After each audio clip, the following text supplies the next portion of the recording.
Salam les amis, bonjour à tous. Aujourd'hui, je vais répondre à une question qui revient souvent, surtout depuis l'histoire de Abou que j'ai traitée sur ma chaîne. C'est la question du voile. Vous voyez, ça revient souvent même ici dans les commentaires. Donc je précise d'entrée que c'est pas du tout une vidéo à charge contre les femmes voilées.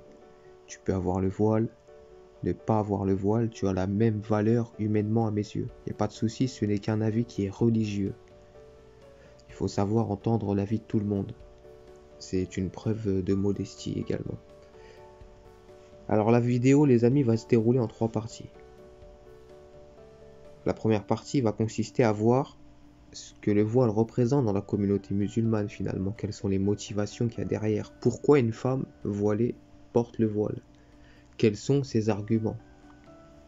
Donc je suis allé enquêter virtuellement auprès de femmes voilées. J'ai été chercher des concernés directement.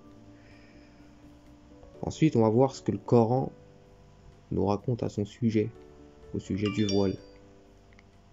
Et ensuite, hop, je désactive les notifications, excusez-moi. Ensuite, on verra les origines du voile et son évolution, les amis, philosophiques dans la communauté musulmane. Alors, le premier point, les amis, qu'est-ce que représente le voile dans la communauté musulmane?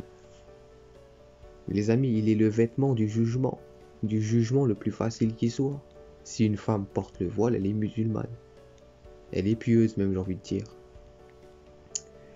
Et sachez que même la femme qui n'est pas voilée, mais qui cultive une forme de spiritualité, elle regarde le voile comme une finalité. Comme un événement qui est prioritaire ou fondamental dans la religion. Elle passe totalement outre les vrais fondamentaux qui sont mentionnés dans le Coran. Attention au comportement hypocrite, à la fausseté de la langue, au faux comportement, la médisance, toutes ces notions-là qui viennent et qui reviennent et qui reviennent. Ne te fais pas l'avocat des négateurs. Sois un soutien dans ta famille et dans ton voisinage. Il y a des notions qui reviennent souvent dans le Coran, qui sont des priorités puisqu'elles reviennent souvent. Mais non, le voile, c'est la priorité. Toutes ces notions qui reviennent dans le Coran ne bénéficient pas d'un regard attentif, aussi attentif que le regard que les femmes portent sur le voile. Et ça démontre le niveau de superficialité de la pensée musulmane, son désengagement de l'essentiel auprès de Dieu.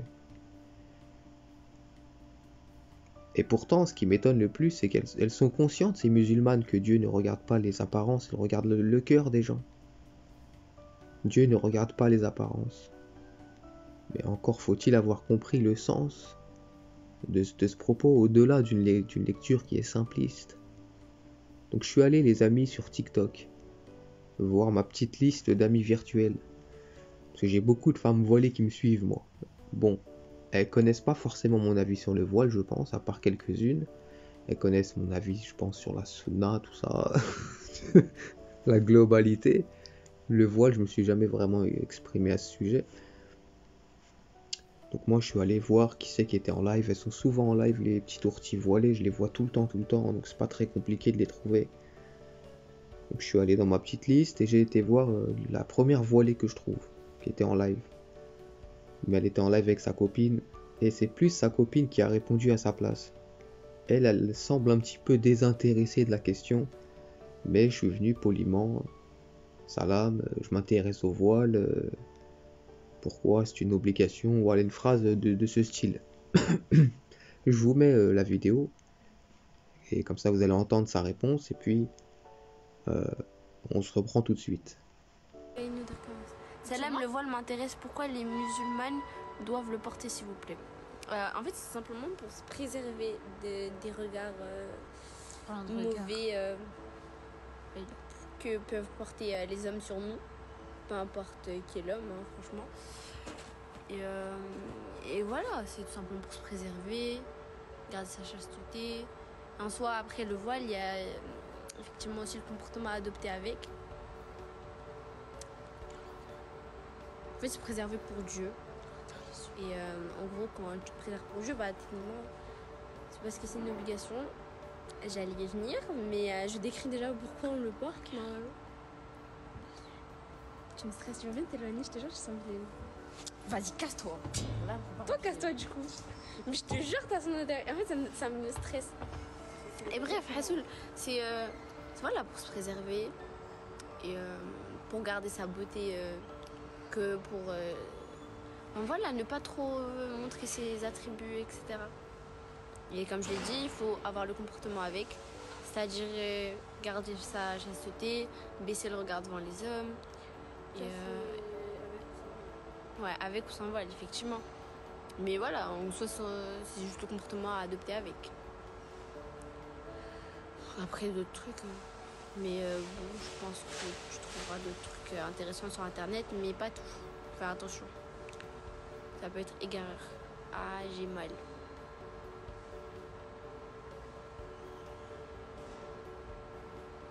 Comment les meufs de Lille, elles sont désagréables. C'est une dinguerie. Ah, j'ai trop mal. D'accord, merci. De rien, BS. Alors bon, elles sont jeunes, hein. Elles sont mignonnes plus qu'autre chose. Elle est pleine de bonne volonté, tu vois. C'est juste, il y a quelques références, il y a quelques sources un peu douteuses dans cette affaire, mais la volonté y est, ça se voit.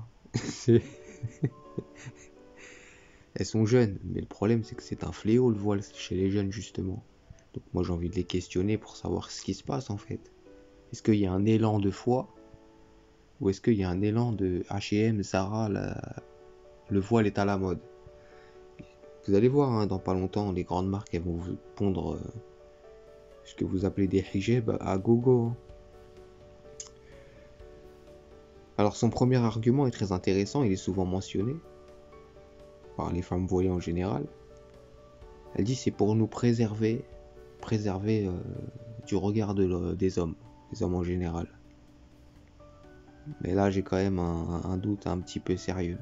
Parce que sa copine à côté, elle est voilée, certes, mais elle est aussi extrêmement maquillée.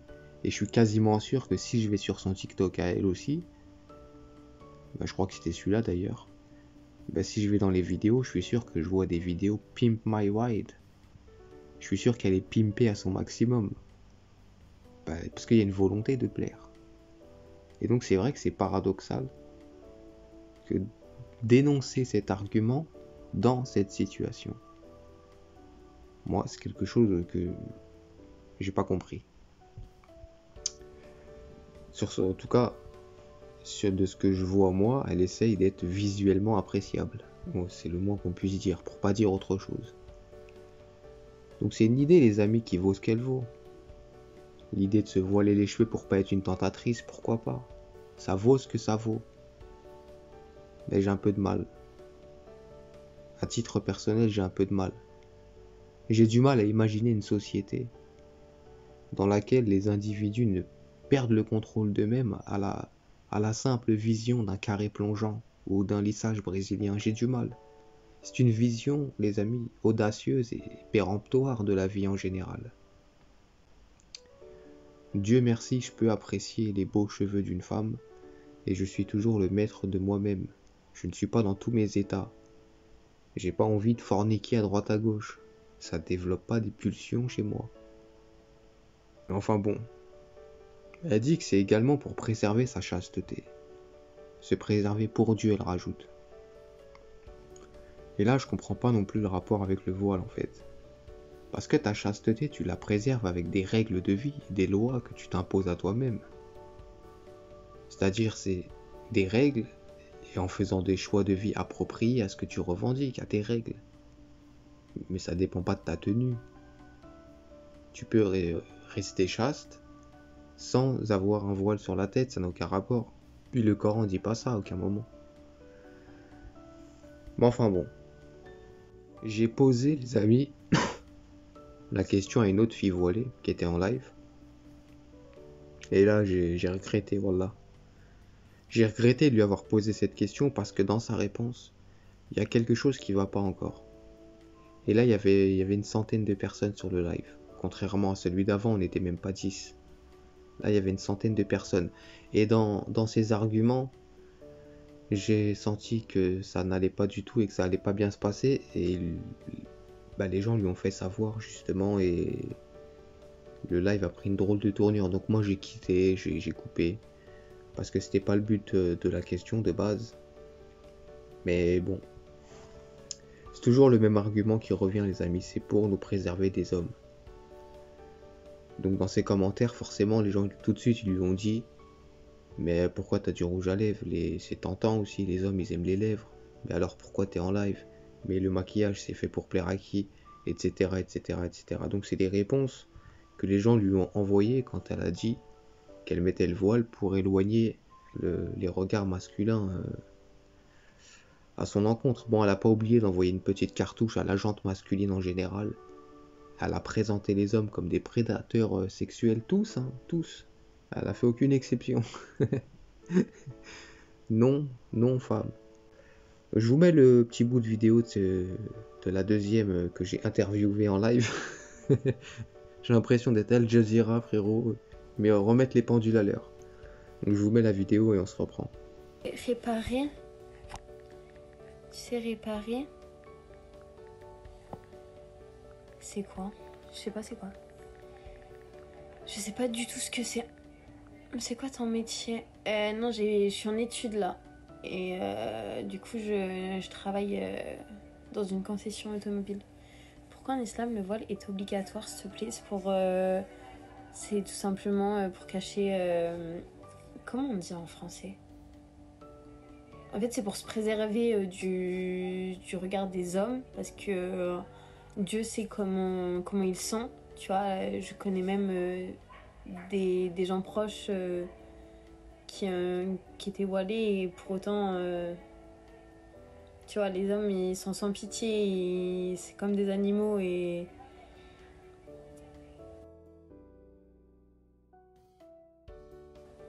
Non, il est pas obligatoire. Mais si, il est obligatoire. Et il y a même un verset, il dit vous les femmes, genre je sais plus c'est quoi exactement, mais mettez votre voile ou je sais plus, un truc comme ça. Mais si, c'est obligatoire.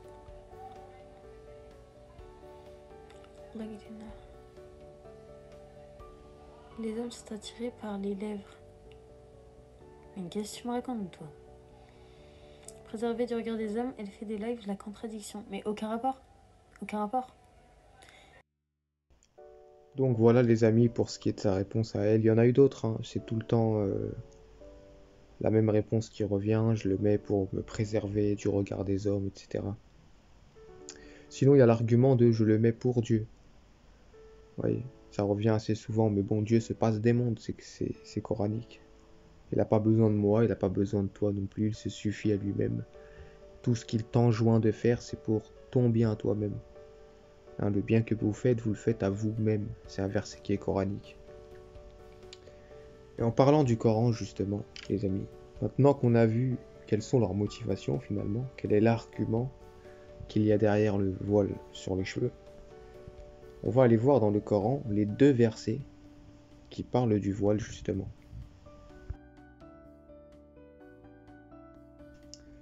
Donc les amis, pour aller du côté du Coran, voir ce que le texte nous raconte directement, c'est le point de départ, hein, c'est l'étape incontournable la plus importante. Donc on a le verset 31 de la sourate 24. C'est un des versets qui revient le plus souvent pour justifier l'obligation du voile. Donc d'ailleurs on va lire la traduction la plus connue, la plus classique, il y en a plusieurs. Mais on va lire celle qui revient tout le temps, celle que vous trouvez dans les Corans, que vous achetez dans les librairies la plupart du temps, celle que vous trouvez sur internet également. Au nom de Dieu clément et miséricordieux, il est écrit: et dit aux croyantes de baisser leurs regards, de garder leur chasteté, et de ne montrer leurs atouts que ce qui en paraît, et qu'elles rabattent leur voile sur leur poitrine. Pour l'instant, on va s'arrêter ici, on va prendre le premier segment, parce que c'est lui qui nous intéresse d'ailleurs. Qu'elles rabattent leur voile sur leur poitrine. C'est la traduction de Monsieur Hamidullah. J'en avais déjà parlé sur une vidéo. C'est quelqu'un qui traduit selon les hadiths qui sont raccolés au verset. Par exemple, il a écrit, pour vous donner un exemple évidemment, il a ajouté le mot lapidation dans le Coran. C'est un mot qui n'existe pas, qui n'est jamais mentionné. Mais, en tout cas en termes de sanctions légitimées par Dieu, on va dire ça comme ça, c'est jamais mentionné.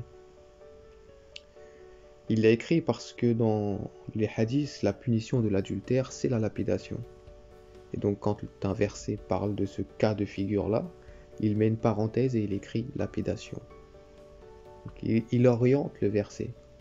Et c'est comme ça qu'il traduit les versets du Coran. Wa adribuhuna, par exemple, il l'a traduit par faut les frapper. Il faut frapper les femmes.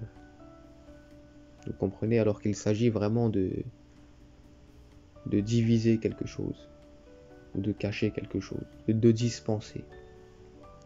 Aucun rapport avec le fait de frapper, mais c'est une traduction parmi tant d'autres. En fait, c'est la traduction de l'idéologie sunnite. Mais c'est pas une traduction mot à mot, littérale et honnête. Et pour cause, on va voir sur submission.org, submission, c'est en anglais. Il est écrit et dit aux croyantes de baisser les yeux et de maintenir leur chasteté. Elles ne révéleront pas de partie de leur corps hormis ce qui est nécessaire. Elles couvriront leur poitrine et ne relâcheront pas ce code en présence d'autres que leur mari, leur père, etc. etc. Bon, c'est une autre traduction, encore une fois, mais il n'y a pas le mot voile dedans. On a la traduction qui est faite par droit chemin.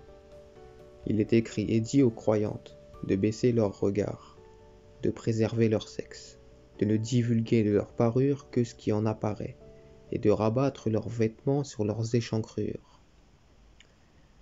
Donc là, il n'est plus question de voile non plus, il est question de vêtements sur la poitrine.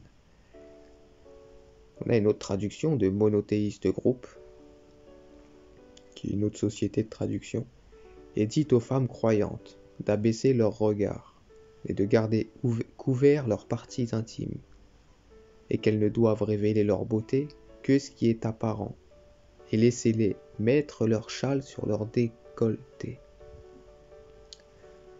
Bon, on a plusieurs traductions là. On en a une qui cite le mot voile, et les autres nous parlent de vêtements. Donc il est important de retourner au mot. Quel est le mot en question dans ce verset? Le mot est khumur. Donc c'est un pluriel, c'est le pluriel de khimar au singulier, qui a pour racine khamara. Mais à quel moment de l'histoire de la langue arabe, le khimar est un tissu sur la tête? Étymologiquement parlant, ça n'a aucun rapport. Il n'est jamais question de ça. Jacqueline Chabot pourra vous en parler, si vous voulez. De se comporter correctement en présence des femmes, et à celles-ci de faire de même. C'est ainsi qu'il leur est dit, dans un long passage de 24-31, non pas de respecter des règles nouvelles d'ordre religieux, mais tout simplement celles qui étaient en vigueur dans la société médinoise. C'est dans ce cadre qu'il est question d'une pièce d'habillement qui est le khimar. Il s'agit d'un voile de tête qui était porté normalement par les femmes des villes. Il leur est simplement demandé de le ramener sur leur poitrine, ala juyubihinna, car bien entendu, ce n'était donc pas la tête et la chevelure qui étaient en cause, c'était la poitrine qu'il s'agissait de cacher. Il faut noter que le mot khimar se rattache à la racine khamara, qui renvoie simplement à ce qu'on recouvre ou ce qui est recouvert. Cela peut être par exemple avec le mot khamar, la végétation qui couvre la terre. Mais c'est aussi en rapport avec la fermentation du jus de raisin qui va donner le vin khamr, puisque la fermentation se produit en surface. Aucun arabophone du monde digne de ce nom peut soutenir l'idée que khimar, c'est le voile sur la tête. Par contre, ça permet de cacher quelque chose, c'est un vêtement. Donc le fait de voiler la vision des choses, Si c'est dans ce sens-là, je dis ok. Vous n'avez pas corrompu le verset. Si c'est un autre sens, je dis non. Voilà. Mais surtout que ce verset, les amis, a un contexte qui est particulier, qui est précis, qu'on ne peut pas détacher du propos. Ce verset-là est dans un contexte. Alors parfois, il y a un contexte qui peut être pluriel, qui peut s'étaler plus loin. Parfois, on a un contexte qui est assez précis et qui encadre le verset. C'est ce que d'ailleurs expliquait, j'aime bien écouter ce monsieur de temps en temps, c'est Islam Ibn Ahmed, je crois. Je vais vous le mettre à l'écran. Lui aussi, pourtant il est sunnite. Il est sunnite. Lui, il n'y a pas une seule de ses vidéos où tu n'entends pas parler des compagnons du prophète. Et le voile sur les cheveux est d'abord et avant tout une idée qui est sunnite et non pas coranique. Mais même lui, dans sa lecture du verset, il reconnaît le fait que c'est un contexte qui est précis, notamment celui des demeures, celui de la vie à la maison.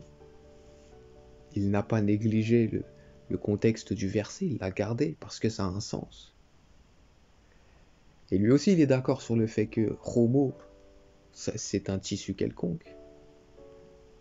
Donc il faut être précis dans les termes, sinon on se perd. Mais on a un autre verset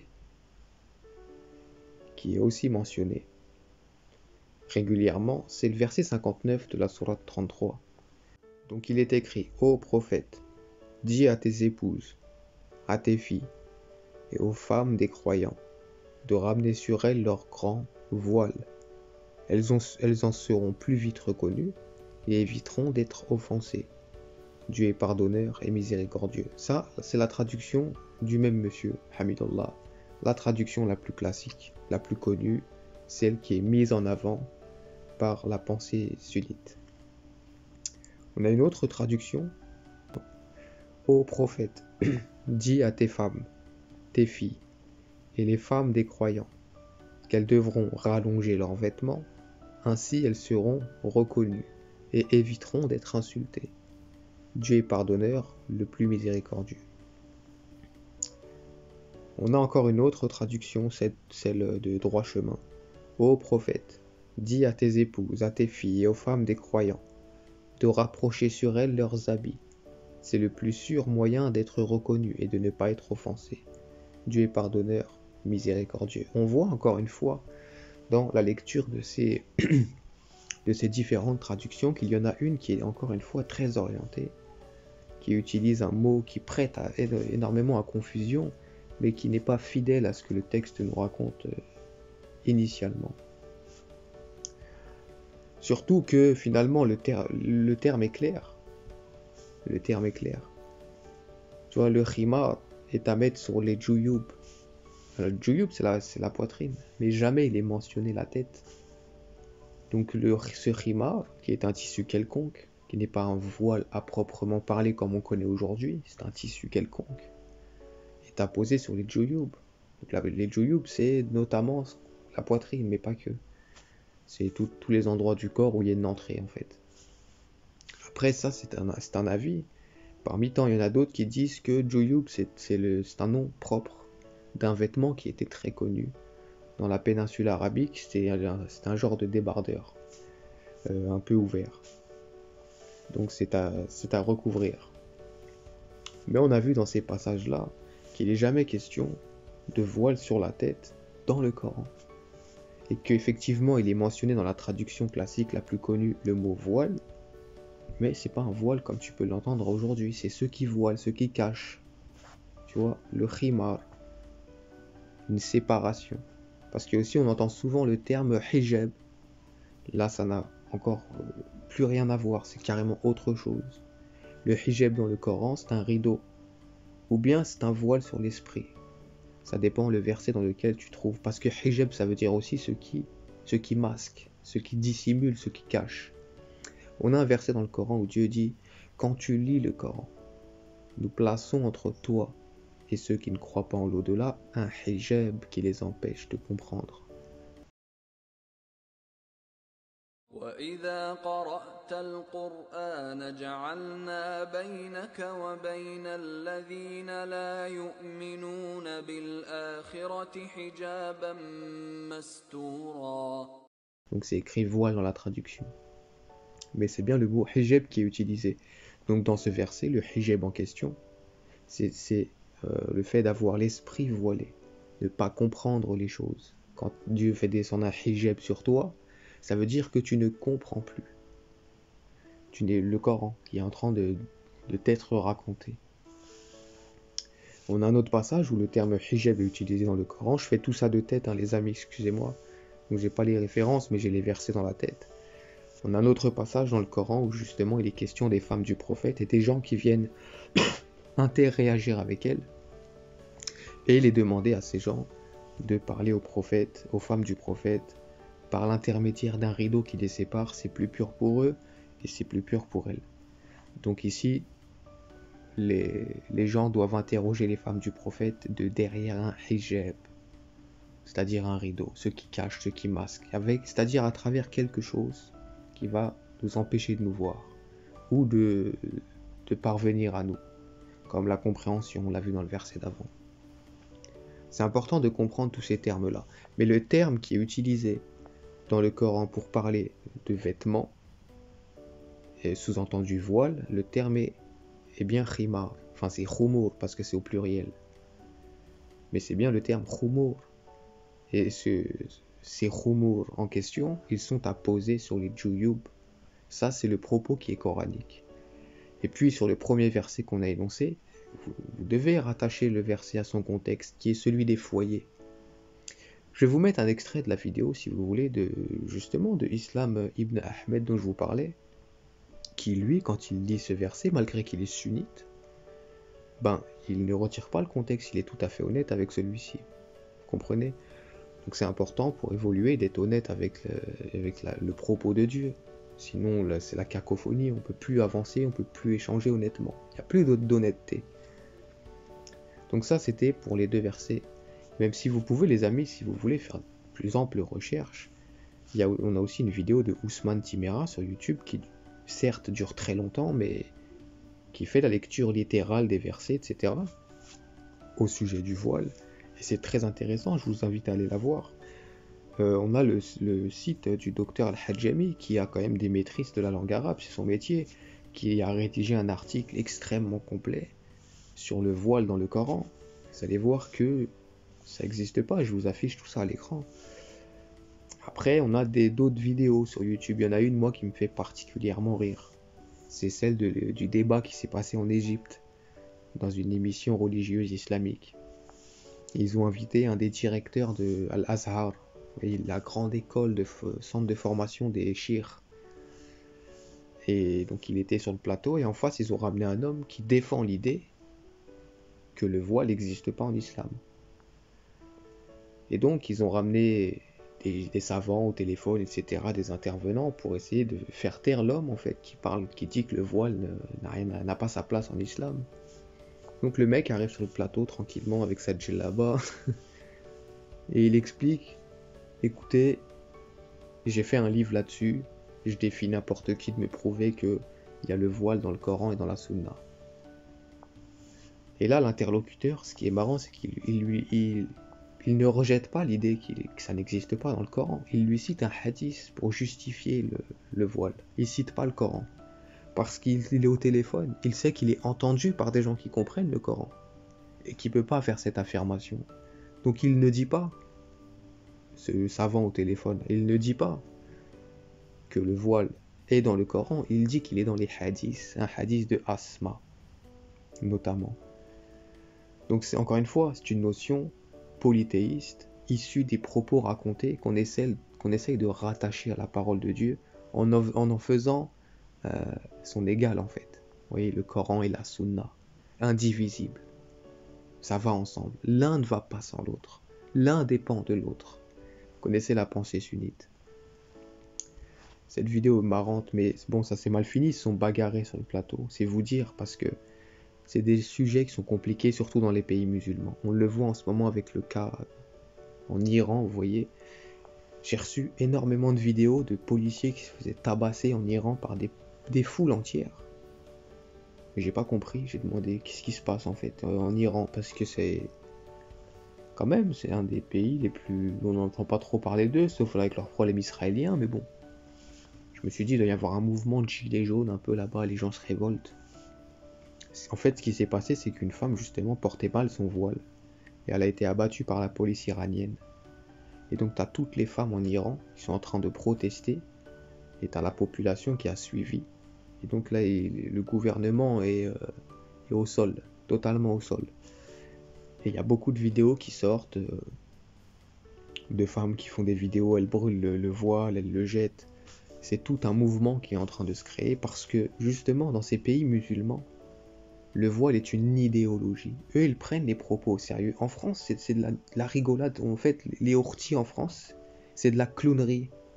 C'est de la clownerie, ça doit faire rire les musulmanes qui comprennent le Coran, qui savent le lire. C'est de la clownerie. Dans les pays musulmans, tu vas voir des femmes voilées, mais tu vas pas les voir comme en France. Elles te disent pas, ça me rend plus belle et c'est la mode. Et... Non, elles vivent le voile avec tout ce que ça représente religieusement parlant. C'est un appel à la pudeur, la plus totale. Tu n'as pas le droit d'être un tout petit peu belle. Parce que tu es en train de provoquer. Ils sont dans un islam qui essaye d'avoir une cohérence, contrairement à nous. Nous, tu vas en boîte de nuit, tu vois des femmes voilées, elles twerk. Tu vois ? Parce que le voile n'a pas le même impact idéologique. Eux, c'est des musulmans rigoureux. Quand ils prennent un propos, ils le prennent correctement. Et ils savent pourquoi ils le prennent. Parce que c'est des pays musulmans, justement, où on peut débattre ouvertement, et c'est ce qui se passe tout le temps. Mais ces femmes-là qui se battent pour la libération de la femme en Iran, moi je les soutiens totalement. Parce qu'elles se battent vraiment pour la libération de la femme. Parce que le voile, avec tout ce que ça représente, si tu le mets en application, tu n'as plus aucun droit. T'es un sous-être humain. Tu es à la botte de l'homme, qu'il soit ton mari ou pas ton mari. Le voile, c'est ça l'idée du voile qu'il y a derrière. C'est installé par des califes, c'est pas installé par le Coran. C'est installé par des hommes de pouvoir qui ont un intérêt à le faire. Il faut retourner aussi au départ, au point de départ du voile, d'où il part, pour quelle raison, qui l'a instauré, qui s'est battu pour que ça reste, qui s'est battu pour que ça disparaisse. Vous allez voir que c'est toujours les pouvoirs en place, comme aujourd'hui les gouvernements. Et les gouvernements ont toujours attaqué l'islam, à l'époque du prophète et après, toujours.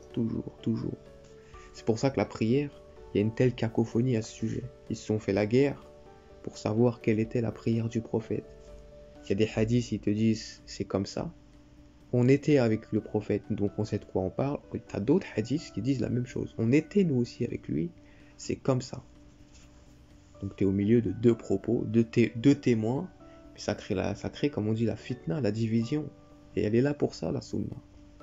Le voile est un symbole polythéiste, instauré par des gens qui veulent faire de la race humaine l'égale de Dieu. Et c'est ça qui est triste. Donc quand moi je vois une femme voilée, tout ce que je vois, c'est que elle n'a pas de proximité avec le livre. Et c'est triste parce que je sais le fond de la chose. Si seulement c'était juste elle n'a pas de proximité, ok. Mais là, ça signifie quelque chose. Je vous en ai déjà parlé. Summa inna alayna bayana. C'est Dieu qui explique. Il explique son culte à qui il veut. Mais quand tu penses, tu acceptes, tu es sous ces idées-là, est-ce que tu penses que Dieu t'a expliqué son culte ? Vous voyez, c'est ça la seule hiérarchie qu'il y a auprès de Dieu. C'est comme ça aussi que tu reconnais quelqu'un qui se bat pour être une bonne personne d'un hypocrite. Parce que tu trompes qui tu veux, mais tu trompes pas Dieu. Tu ne trompes pas Dieu. Pas d'hypocrisie avec lui. Donc il faut regarder les choses en face. Et là, le premier verset que je vous avais cité, comme je vous disais, c'est une question de foyer. C'est-à-dire déjà le premier propos qui englobe ce verset, il vous parle de « n'entre pas dans la demeure des gens ». Tu vois, quand Dieu dit « baissez vos regards », nous on le prend comme un propos de la vie de tous les jours, hommes et femmes. C'est pas ça que le propos te dit. Baisse le regard. Le Coran te dit ne t'invite pas chez les gens. N'entre pas chez les gens. Et quand tu y entres, parce qu'on t'a permis d'y entrer, salue les habitants. C'est-à-dire fais signal de ta présence. Tu es dans un lieu où il y a de l'intimité. Tu n'as pas à être là. Parce que espionner les gens, c'est dans plusieurs versets. N'espionnez pas. Le verset est clair, il te donne aucune explication. Je pense que ça se passe d'explication. C'est donné, point. L'information est donnée. C'est normal. Baissez vos regards. C'est le contexte dans lequel s'installe ce verset-là de couvrir son corps. Pas demander de couvrir ta tête, c'est jamais mentionné. Mais il y a un courant qu'on appelle l'idéologie sunnite, les amis, qui est derrière tout ça. Mais l'idéologie chiite n'est pas très éloignée de ça en vérité. Comme toutes les pensées musulmanes, il y a les 4 écoles qui s'occupent de faire le travail. Et il y a peu de gens qui se soucient de ce que Dieu pense. Seulement Dieu. Voyez. Mais bon, le voile en France, c'est une mode, on l'a vu. C'est clairement une mode. Même les femmes qui le portent ne savent pas vraiment pourquoi elles le portent. Elles t'énoncent des arguments auxquels elles n'y croient pas elles-mêmes et qu'elles n'appliquent pas elles-mêmes. Ça n'a absolument aucun sens. C'est un foutoir. Et ça va salir terriblement l'image des musulmanes. Parce que là, c'est la foire au voile depuis quelque temps. Et que les turpitudes des unes et des autres vont commencer à être visibles de plus en plus avec le voile. Et les gens vont remarquer que ça. Et donc dans quelques temps, vous allez voir comment l'image de la musulmane va être pourrie dans tous les sens. Parce qu'on a des femmes qui se rattachent à une étiquette musulmane, mais qui n'ont rien à cirer dans le fond de la spiritualité et de la volonté de Dieu. Mais on va associer les deux. Voilà ce que les musulmans font, alors qu'elle n'en a rien à cirer de l'islam en vrai. Elle a mis un voile parce que ses copines l'ont mis, parce que ça la rend plus belle, parce que elle s'ennuie quand elle est en recherche d'identité. Elle l'a pas mis parce que elle veut plaire à Dieu. Si Dieu l'intéressait, elle aurait déjà ouvert le livre qu'il lui a donné. Et en l'ouvrant, elle l'aurait vu. Il n'y a pas de voile dans le Coran. Donc qui est à l'origine de cette idée? Je vais te dire qui est à l'origine de cette idée. Les vendeurs de dates, d'eau de Zemzem, d'Arabie Saoudite et compagnie. Bah oui, parce que c'est des sociétés qu'il y a derrière. C'est du commerce. Donc c'est comme raconter des hadiths. Vous savez que les rapporteurs de hadiths ont payé pour entendre des histoires sur le prophète. C'était un métier, raconter des histoires sur le prophète. Pourquoi vous le négligez tout le temps? Vu que c'était un métier, il y avait un intérêt pour les gens de dire « Je connais une histoire, donne-moi de l'argent, je te la raconte ». C'est pour ça qu'on a autant de hadiths. Parce que pendant des siècles, c'était un métier. Les gens étaient d'accord pour raconter des anecdotes sur le prophète, mais il faut leur donner une pièce. Donc il y a des gens qui sont venus de partout. Moi j'ai une histoire, moi aussi j'en ai une. Moi aussi, combien tu payes? Et donc c'est des histoires les amis, c'est des histoires, des légendes racontées. Et on délaisse le Coran pour tout ça. C'est ça qui est malheureux. En tout cas, force à toutes ces femmes iraniennes, etc., qui se battent pour que les femmes puissent être libres de faire ce qu'elles veulent. Et qui refusent l'idée qu'elles n'ont pas le droit d'être belles, de se sentir bien et de montrer leurs cheveux sous prétexte qu'il y aurait des hommes qui savent pas tenir leur sexe. Où va le monde? C'est à toi de te tenir. C'est pas à moi d'aller me cacher. Voilà les amis, portez-vous bien, faites attention à vous. On se revoit bientôt si Dieu le veut pour une prochaine vidéo. Tchuss. Ensuite, maintenant, Allah Ta'ala, à partir du verset 27, il va nous parler du foyer lui-même. Et il s'adresse aux croyants en leur disant, vous n'avez pas le droit d'entrer dans des foyers sans l'autorisation de leurs propriétaires. Ensuite, Allah Ta'ala, donc il va continuer sur cette question, il va nous dire, sauf s'il s'agit des maisons dont on n'a pas, ou bien des maisons, voilà, délaissées, abandonnées, dans ce cas-là, vous pouvez rentrer. Et là, on rentre dans le sujet. Allah Ta'ala, il nous dit, قُلْ لِلْمُؤْمِنِينَ يَغُضُّوا مِنْ أَبْصَارِهِمْ. Dis aux croyants de baisser de leur regard. En fait, Allah Ta'ala, il parle dans la continuité.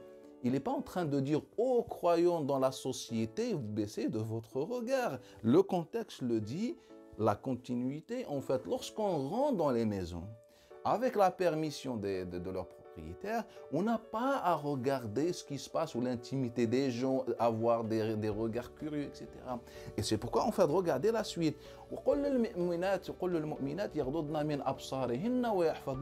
فروجهن ولا يبدين زينتهن إلا ما ظهر منها وليضربن بخمرهن على جيوبهن ولا يبدين زينتهن إلا. Et là ça commence. Et donc dans la suite Allah Ta'ala il s'adresse maintenant aux croyantes qui sont dans leur foyer.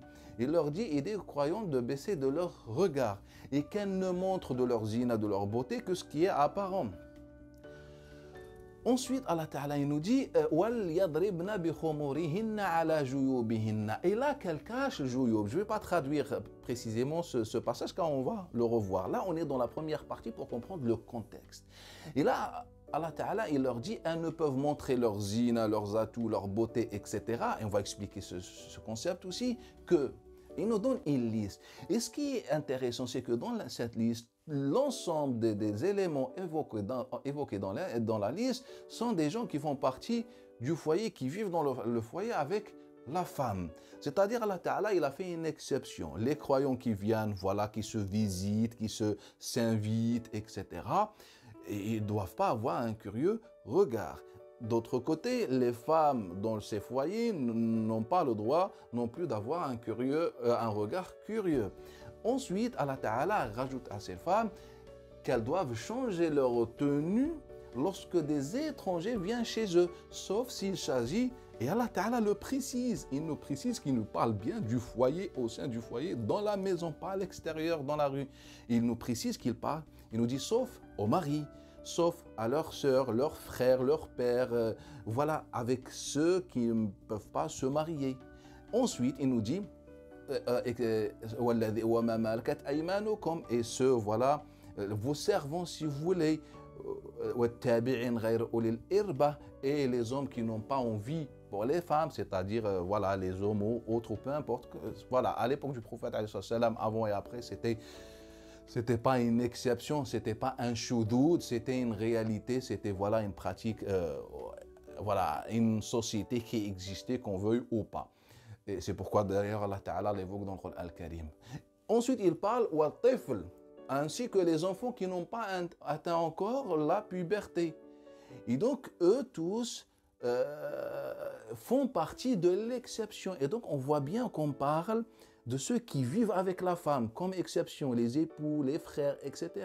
On parle des servants, on parle des domestiques hommes. C'est pas qu'ils sont impuissants, j'ai vu dans certaines traductions qui traduisent par impuissance. Ce n'est pas de l'impuissance ici, on parle de ceux qui n'ont pas d'envie pour les femmes.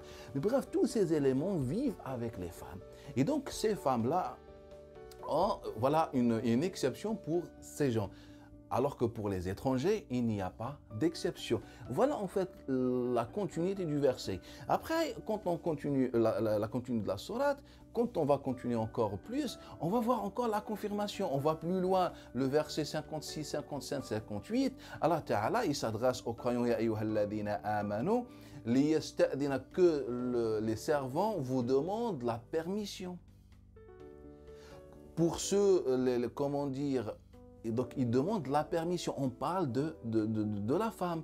Et dans ce verset, Allah Ta'ala, il nous dit, il nous précise les moments où les servants doivent demander la permission. Et donc, ça confirme qu'on est encore au foyer. Qu'à la base, les femmes, comme c'était la tradition, je crois que je l'expliquais plutôt dans les cours avec les sources, etc., que les femmes, autrefois, comme les hommes avaient des servants et qu'ils pouvaient faire certains trucs, des servantes et qu'ils pouvaient faire certains trucs avec elles, et bien en fait, les femmes, autrefois, qui avaient des servants ou des domestiques, en fait, ça existait à l'époque des compagnons, ça s'est rapporté noir sur blanc.